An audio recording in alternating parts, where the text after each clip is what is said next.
It was up, it was down. Simply, it was a great baseball game as the New York Mets pull it out in the bottom of the ninth. MLB on TBS Closer, presented by Vanda Pharmaceuticals. The hero with the big hit, Brandon Nimmo. We will be talking to him momentarily as we wait. Let's recap this game just in that the Phillies jumped out. The Mets did what they did on Monday night as well, surging ahead this time. We get the home run from Bader to make it a tie game. And then the Mets win this one. How are we doing? Well, we're doing fine.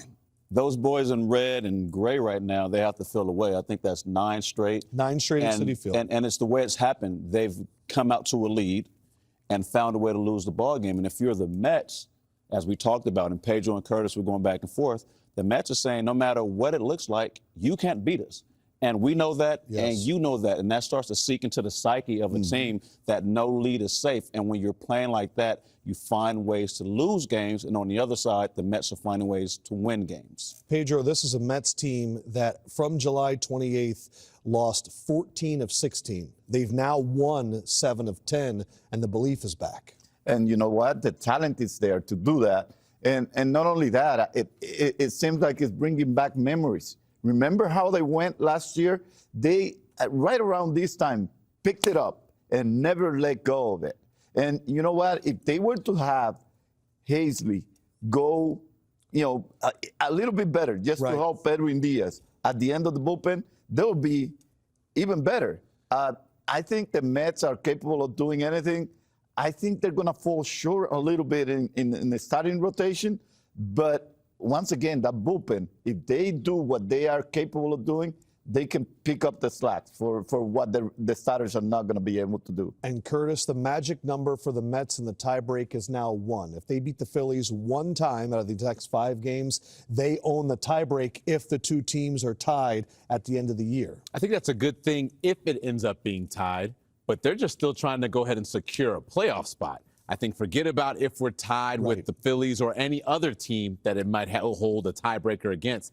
Get yourself to the postseason, and then at that, everybody's 0-0, and everyone has a shot. 30,000 feet, these 2 teams. The Phillies had been riding high. The Mets were in a slump. It feels like that's changing. What are you seeing from your perspective? It's such a unique perspective because they're almost like identically matched teams in so many statistical categories, whether it's average, whether it's ERA, whether it's runs scored, whether it's homers, whether it's stolen bases, whether it's superstars. But for some reason, head-to-head, especially when they come to Citi Field, they just had the edge over the Phillies for whatever reason it is. I'm not sure if it's the dugouts. I'm not sure if it's the hotels. I'm not sure if it's the way they travel there. But there's something in certain ballparks that happen to get to certain teams. And right now, it's Citi Field with the Phillies. The Phillies, they fall again. They've now lost 9 in a row at Citi Field. The Mets, as I mentioned, have won 7 of 10. And the hero for tonight's game, Brandon Nimmo, with the walk-off single. He is doused. He is covered in water. Congratulations. You're facing 102-mile-per-hour fastballs. How did it feel to celebrate with the team and beat the Phillies yet again? It felt amazing, to be able to come back after, they hit the big home run there to tie up the game and, be able to win in the bottom of the 9th. And Diaz doing an unbelievable job coming in for us for 2 innings. I just can't say enough good things about him. He's been amazing for us this year. And, yeah, it felt good. I mean, honestly, it goes hats off to the guys in front of me. I mean, Marte getting things started, putting the barrel on the ball, getting the base hit.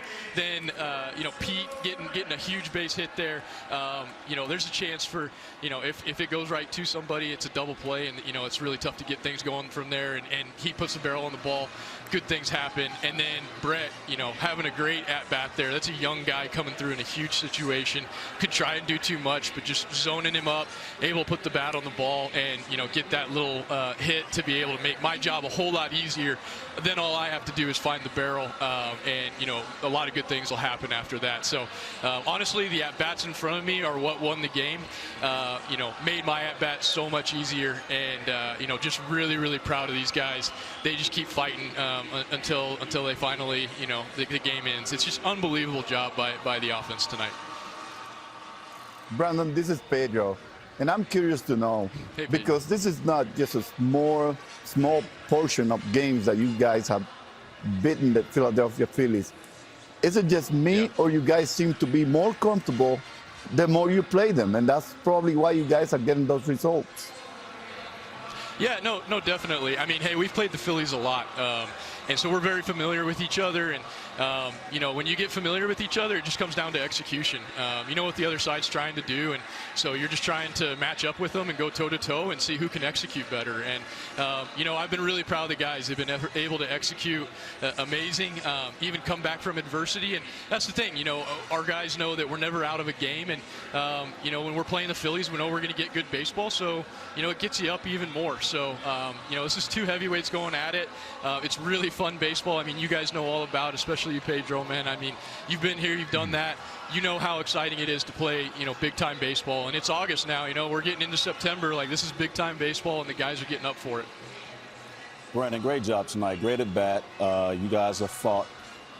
I want to ask, what is it like, for those who don't know, to be in a situation where you've had adversity and you went through it last year and you saw that you can get through, and you kind of go through it again this year, and you face a team that's in front of you, you got through it once, and you're doing it again. How do you feel as you're coming to the close of the season, knowing, okay, now it's time to go? There's a time to play, and there's a time to go, and you guys have seemed to find out that chemistry. Yeah, I think just looking at the season as a marathon and not a sprint, and knowing that, being really honest with yourselves and knowing that, hey, some tough times are probably going to come, but we're going to take it one game at a time, and we're going to rise out of this thing just one step at a time, one strike at a time, one pitch at a time. And honestly, that's how we're taking this series and these games against the Phillies. All we know is that, hey, this is the team in front of us right now, and we're just trying to win one pitch at a time and try and go 1-0 for the day. And if we can do that, then we like our chances heading into the postseason. But we know that all you need is a foot in the door. Last year we made it by a tiebreaker, and we ended up making it all the way to the NLCS, 2 wins away from the World Series, and that's our ultimate goal. And I think with the adversity that we faced last year, it gives us a lot of confidence heading into this to just keep things small and keep going one pitch at a time. Nimmo, what's going on? This is Grandy. Congratulations on the walk-off hit.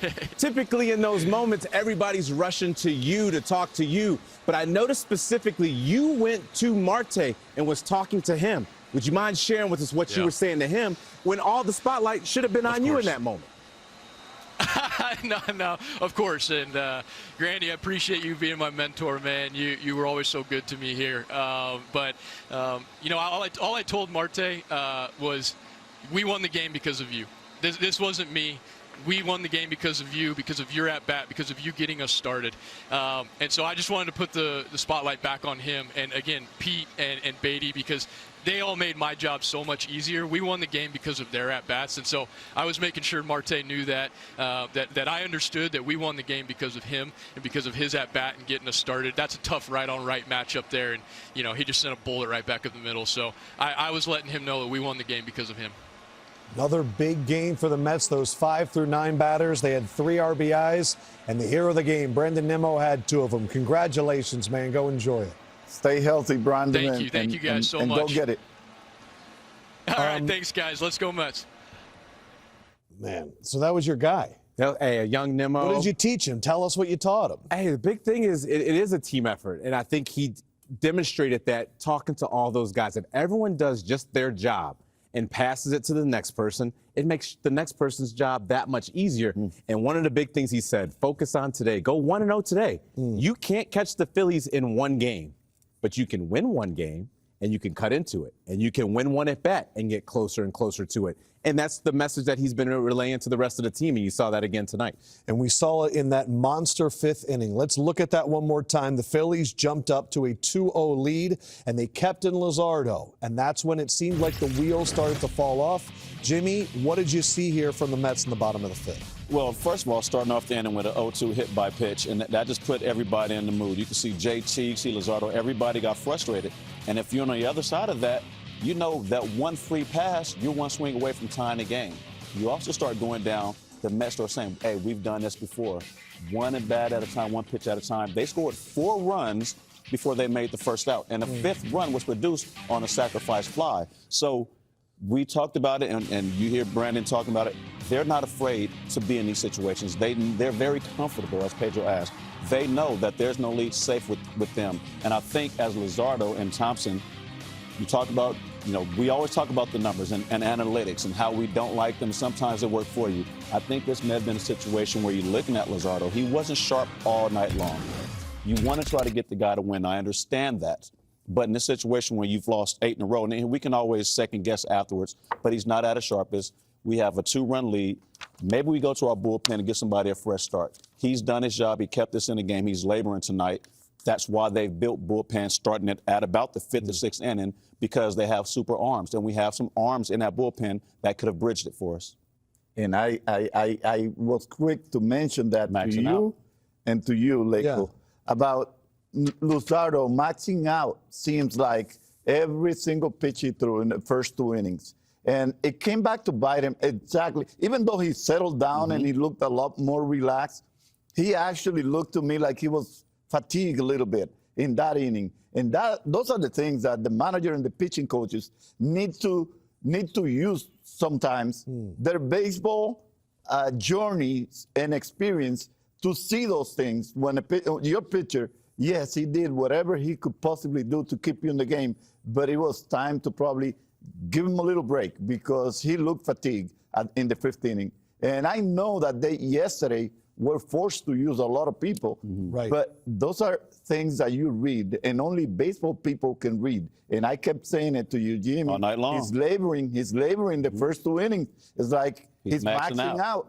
You were also you called saying it right away. Luzardo, you're like, he keeps trying to get him out with the slider or the sweeper. Just throw the heat. They can't catch up to it. But it didn't matter who was pitching. Pete Alonso was catching up to everything. Yes. Maybe if you talk to Frenchie, you get 4 hits, but Alonso did it yet again. And don't let anyone be on base when Alonso's up. It's like he just relaxes and calms in, shrinks the zone, makes you come to him, and he talked about it. He hasn't had the most success against Luzardo. He's going to change something. Well, whatever he changed worked. Gets the little dink hit earlier, gets the second hit. Bases loaded situation right here. That was enough just to go ahead and wake up Citi Field to know that they're back in this ball game. But it's all those situations with runners on base where he just dials in, lets the ball get a little bit deeper in the zone like Jimmy was able to demonstrate on the tee, and use that 245-pound body of him, that polar bear body, to know that he's got strength and can go to anywhere in the field and be successful. They did it with the bats, and then still, though, the Phillies came back. Harrison Bader hits that home run, a towering shot to left field, and the Mets call on Edwin Diaz. 5 batters, 4 strikeouts, gets the win. Incredible performance. And that's what makes the Mets so dangerous, is that they don't have Hazley doing what he's supposed to do. This guy is as good as Edwin Diaz when he's on. Yeah, when he was on the Cardinals, he was cruising. Exactly. So if you get those 2 guys for the last 2 innings and you get the Mets to continue to do what they have been doing, which is playing a small ball when they have to, and just getting the little ground ball, you see it, not even the polar bear does a lot more than he needs to do. He finds, pitches in the strike zone, he hits into right field, he goes in the gap, and if you don't behave, he might take you deep with the bases loaded. But they try to do the things that they do to win ball games. And they did it last year at this point, and they seem like they know how they got it done, and they're going to continue to do that. That is the question with Helsley going forward. I have questions for 2 relievers before we go to break. Helsley was like one of the biggest relievers they got in this trade deadline. He's now pitched 7 2/3 and let up 14 runs since joining the Mets. And the questions are now there for Durant. Blew his first save on Friday, came out today, let up 4 singles. Any concern there, or is that something you think he can fix? No, not really. I mean, a save situation and a hold situation is completely different. Gotcha. A blown save and not holding the lead, I've seen closers go through it. They have the lead. It's something, and I don't know, Pedro knows because he's come out the bullpen. It's a little click that it's time to close the game as opposed to what is my role. I'm just here getting the inning in and to get the hold. And it's hard to explain because I've never been in a bullpen. I am not concerned. His stuff is still there. Yes. Look, it doesn't matter who you are, how great you are. You're going to go through times where you're making pitches and they're getting hits, and we're seeing that. I mean, a couple balls I found through, Nimmo hit an absolute missile, but the ball that dropped in the left field line, I mean, those things happen, and you take it with a grain of salt. He's going to be fine. He's going to be fine. Okay, good. He's going to be fine. You okay, Lef? I am an unbiased observer here on MLB The Closer as we continue our post-game show.